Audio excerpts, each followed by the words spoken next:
Good day to you, Jason here, Birchfield Family Farm, Oxford, Ohio.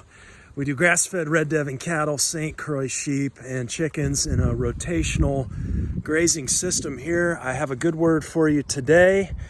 This comes from Luke 13. Then Jesus asked, "What is the kingdom of God like? What shall I compare it to? It is like a mustard seed which a man took and planted in his garden. It grew and became a tree, and the birds of the air perched in its branches." Again he asked, "What shall I compare the kingdom of God to? It is like yeast that a woman took and mixed into a large amount of flour until it worked all through the dough." Okay, we have taken a little break. We are back here in the new year. The farm has not taken a break. Things continue to roll on. Life continues to explode here. We had a calf here the evening of January 5th. That was exciting. Emma dropped her fourth calf for us anyway. I think she's around 13 years old now, still dropping calves just about every year for us. It was actually a little bit beyond a year here. Year and 2 weeks, I think, but that's close enough for me. But everybody's doing well. A little heifer calf. Give you some shots of that here maybe in a bit. We need to do a cattle and sheep move today. Boy, if you told me we would still be doing animal moves on the paddocks in January, I would have never believed you. But as long as we're up above freezing temps here, we can do that. We can still running this grazing water system. Looking ahead though, it's probably not going to be long till we got to go into our winter sacrifice paddock where we've got buried water lines. Trying to stay out of there with all the mud and the wetness, but looking towards the weekend, looks like that polar vortex or whatever they're saying is supposed to roll through here. We'll see. A lot of times it doesn't pan out, so we'll stay patient for that. Let's get some animals on the move here, and want to talk about grazing and hay, and I want to talk about plant Brix today. Should be an interesting conversation. Let's get into it. Okay, animals are waiting on us here. I wanted to show you guys, Sam got a new tool. Gonna get some drone shots this year. I thought that would be pretty cool. We'll call it the Sam Cam. I thought during the grazing season, man, wouldn't that be awesome to get some shots of the paddocks, kind of different shades of the paddocks, what's going on. You can see we've got a lot of, just a lot of impact, a lot of disturbance in this paddock 11. We stayed out here and continued to let them kind of go out, but we fed all those nutrients. You can see the hay along the fence line there. Fed all those nutrients out on this paddock, and they have really hammered it. Remember, this is a paddock we ran our meat birds on, so we've got quite a bit of nitrogen and such down, and so I'm hopeful that that soil biology will really wake up when it gets warm, and it'll really consume a lot of this thatch. We still have our roosters, about 30 some roosters in that chicken tractor in paddock 8. I'd like to get that pulled down here after we get these guys moved out of here, and use that chicken tractor to go over this again, even just to put down a little more nitrogen. Okay, let's get them on the move. Come on, Moies. Come on, sheeps. We said this before, but this spray bottle is probably the best thing we do when moving cattle and sheep. Don't want to mess with those rams, especially when they're in with your ewes. Alright. That's looking pretty good. There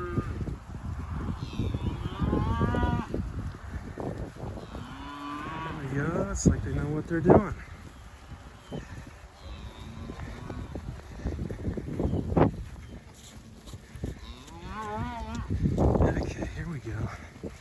Sheep always seem to want to spread out.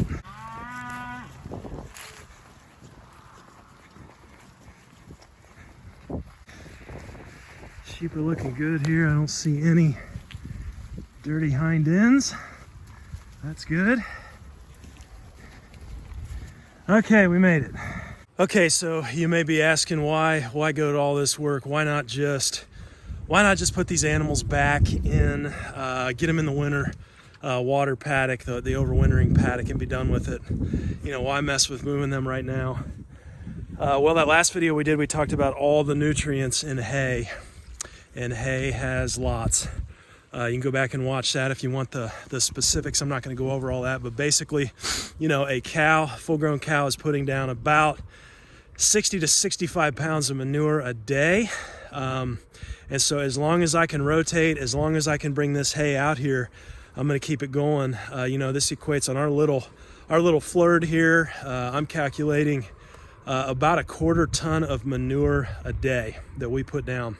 And so, you know, 500 pounds of manure a day, if I can keep that out of our overwintering paddock, if I can put it down on this paddock, I will certainly do it. You can see, if you followed for long, at least in the grazing season, you know, this was all a lot more grown up. We've cleared out a lot of honeysuckle, clearing out a lot of this woods here, trying to get ready for spring already, trying to open up that canopy and let that light in.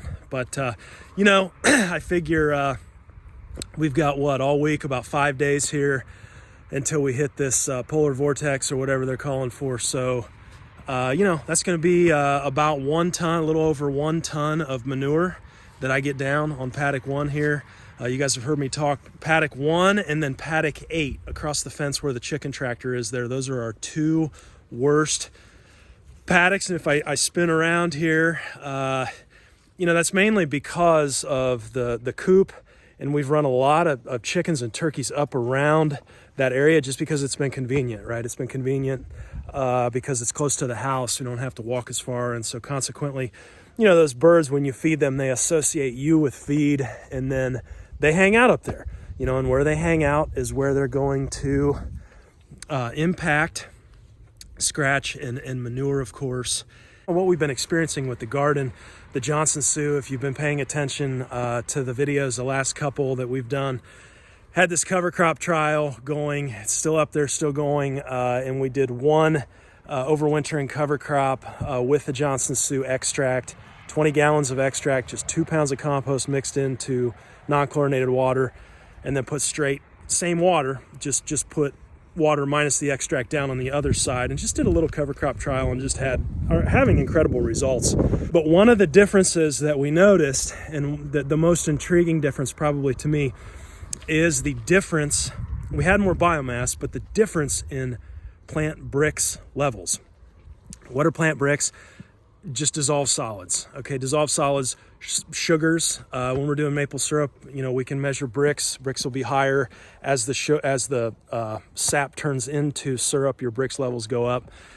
But we noticed over there that we started out with around a 3 to a 4 Brix on the element of the cover crop that was not treated with the extract. We had a 3 or a 4 Brix level, percent Brix. On the side that was treated, this is 1 treatment, okay? We had like a 14% Brix. So over a 4-fold increase in Brix levels, and they got me so curious. You know, the question came up about plant nutrition, and just talking through, you know, what in terms of human nutrition, what would that look like? In other words, I think we're moving into this time in agriculture where a carrot is not a carrot, right? It depends on how the carrot was grown, what kind of soil. That's why all these egg studies that are done, one year it's, oh, eggs are good for you. The next year, oh no, they're bad for you, you know, flip-flop. And it's this reductionist viewpoint in science that's done. And my question is always, and nobody answers it, you know, how were the hens raised? You know, what environment were they kept in? And not just that, but how fresh were the eggs, right? I mean, all that makes a difference.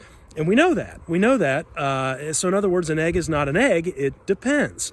And I think we're moving into a time in agriculture where we're going to see this, you know, instead of farmers being paid for yield, just straight how much you can produce, I think we're going to move into a time where we see farmers compensated based on nutrition. We're already kind of seeing that with the regenerative vein and the regenerative movement here.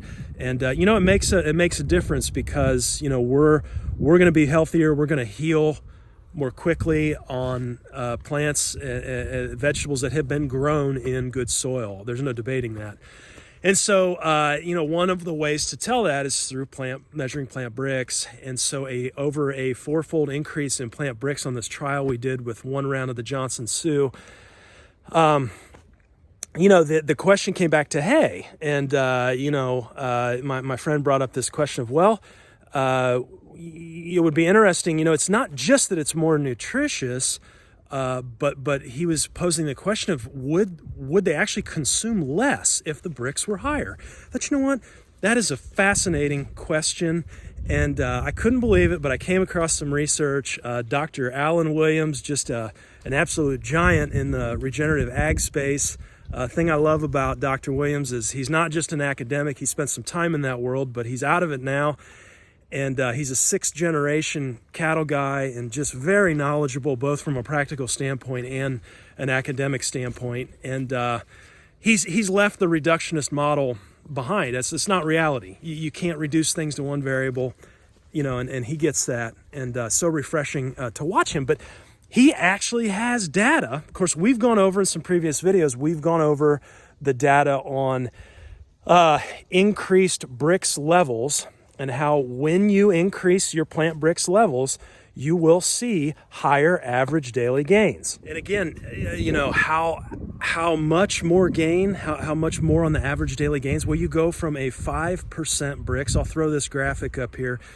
You go from a 5% or less Brix, and you go from around the ones, a pound a day average daily gain, and you go up to 15 percent Brix, and you can see that jump to the high 2s, low 3s. So potential of a 3 times increase in your average daily gains just by raising your Brix. Again, this was one application of the Johnson Sioux that we did that bumped us from about a 4 to a roughly 14.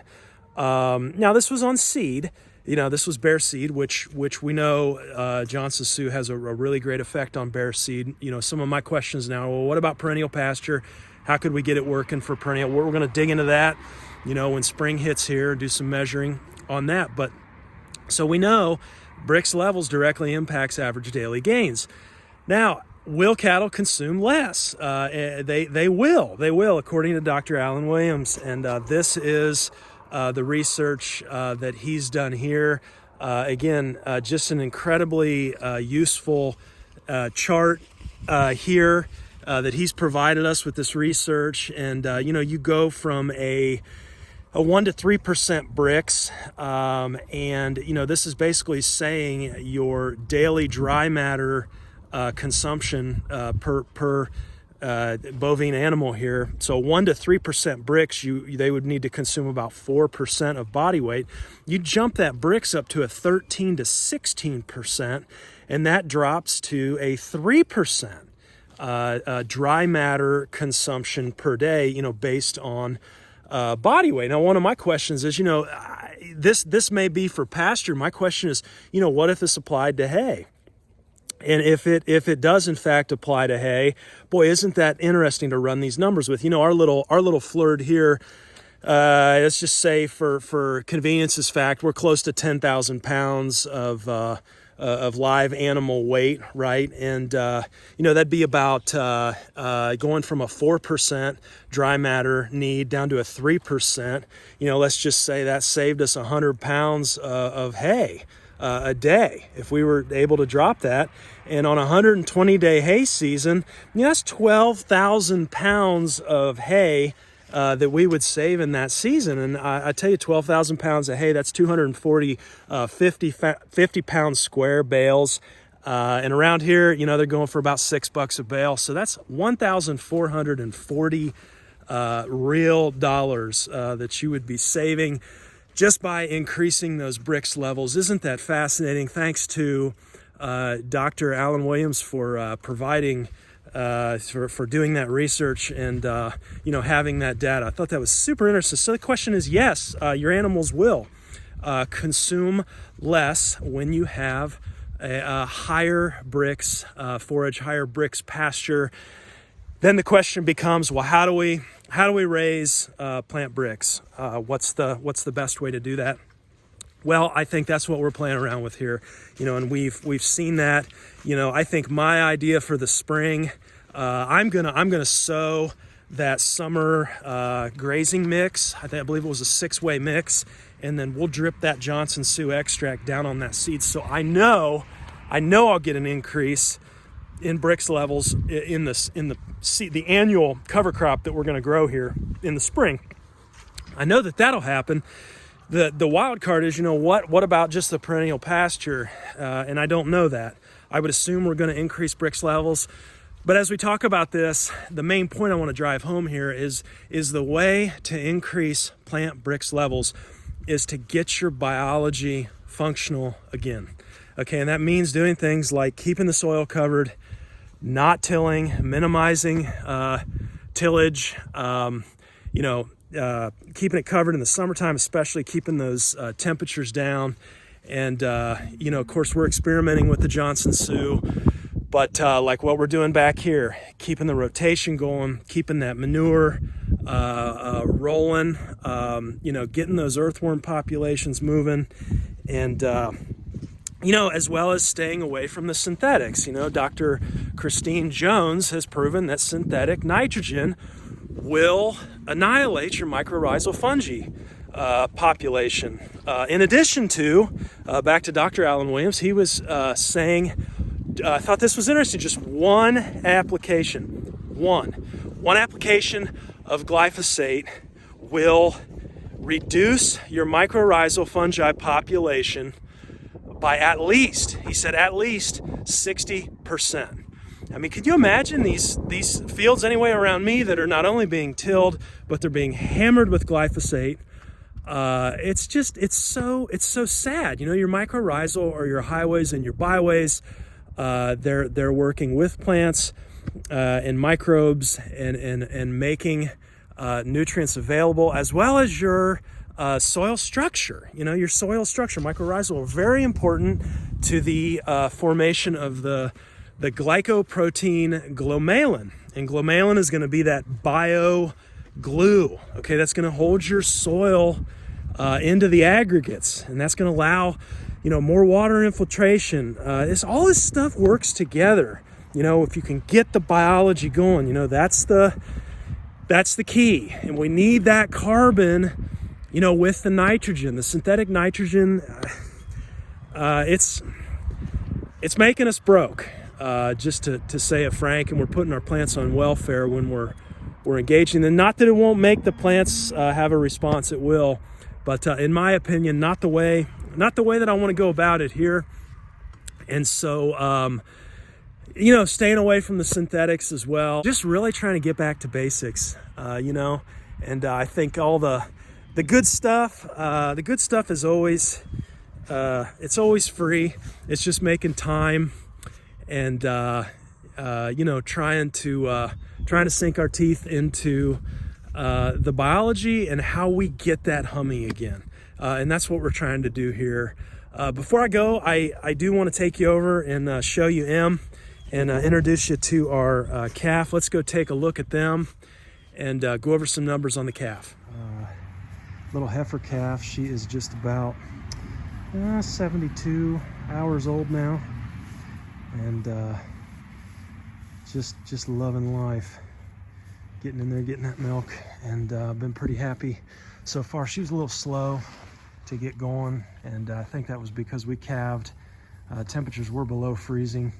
I've noticed the last 2 calves she's dropped, it's been around that temperature, and they've just been, it takes them a couple hours to get going, and just those colder temps. I tell you, it really kind of all points back to our time of year for calving, especially being all grass fed. I think this is probably the most obtuse thing that I do to have a calf here in January. It's just really stupid, to be frank. And there's a context though, and a reason.